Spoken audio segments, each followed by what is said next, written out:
सभी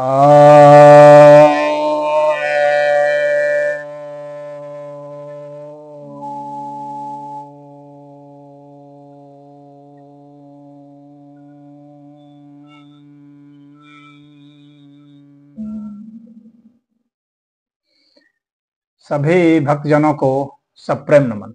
भक्तों, आज आपके समक्ष चाणक्य नीति के तीसरे अध्याय के 9वें श्लोक पर चर्चा करने जा रहा हूं। इसमें चाणक्य कहते हैं, कोकिलानाम स्वरो रूपम नारी रूपम पतिव्रतम, विद्यारूपम कुरूपाणाम, क्षमा रूपम तपस्विनाम। यहाँ इन्होंने रूप शब्द का प्रयोग किया है, जो कि मूलतः आप समझ लीजिए कि उनकी विशेषता के अर्थ में किया है। तो ये कह रहे हैं कि जो कोयल है उसका जो रूप है वह उसका स्वर है, यानी उसका जो मुख्य आकर्षण का केंद्र है, जिसके कारण उसकी जो विशेषता है, जिसके कारण उसको हम लोग जानते हैं, जिससे उसकी महानता है, महत्ता है, वह जो है उसका स्वर है। यानी कोयल का स्वर काफी मधुर होता है, तो उसके कारण ही लोग कोयल को पसंद करते हैं। वो कह रहे हैं कि कोकिला नाम स्वरो रूपम, नारी रूपम पतिव्रतम। और नारी का रूप क्या है? बहुत देखने में सुंदर है, या उसके पास बहुत सारी कलाएं हैं।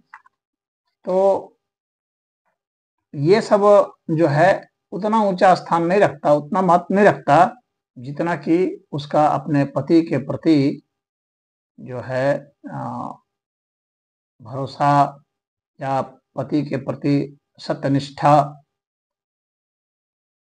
पति के प्रति जो वफाई है वह मायने रखती है। यानी नारी का जो भूषण है वह अपने पति के प्रति जो है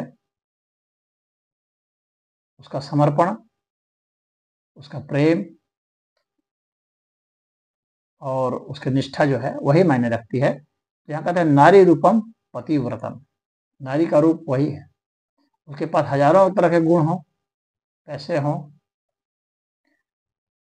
सुंदरता हो, सब कुछ हो, लेकिन अगर पति से वह धोखेबाजी करती है तो सारे उसके गुण जो हैं वो सब व्यर्थ हो जाएंगे और वह निंदनीय हो जाएगी पति की नज़रों में, और परिवार की नज़रों में, समाज की नज़रों में। यह यहाँ बता रहे हैं चाणक्य जी। विद्या रूपम कुरूपाणाम, अरे विद्या जो है वह जो कुरूप लोग होते हैं, बदसूरत लोग जो हैं, उनका रूप तो विद्या ही है। यानी वो उसकी महत्ता स्वयं, चाणक्य स्वयं जो है कुरूप थे, तो लेकिन वे प्रकांड ज्ञानी थे। कहने का मतलब है कि यदि आपका रूप उतना बढ़िया नहीं है तो आपको भगवान ने वो गुण दिए हैं, आपको वो बुद्धि दी है, प्रखरता दी है, तो आप विद्या अर्जित कीजिए, जिसके माध्यम से आप समाज में नाम, यश, पद सब कुछ पाएंगे और आप पूजे जाएंगे। तो वह आपका रूप होगा, जो कि सामान्य रूप से भी आप बढ़िया माना जाएगा। तो विद्या रूपम कुरूपाणाम, क्षमा रूपम तपस्विना।